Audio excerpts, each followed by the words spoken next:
राती पाहिले पाहिले राती पाहिले जागर शिव मंदिर लागिब भीड़ हईल शिव मंदिर लागिब भीड़ राती पाहिले जागर शिव मंदिर लागिब भीड़ हईल शिव मंदिर लागिब भीड़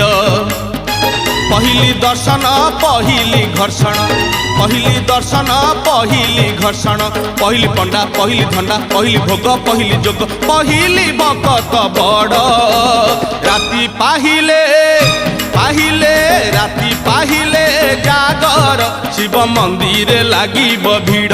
हईल शिव मंदिर लागिब भीड़।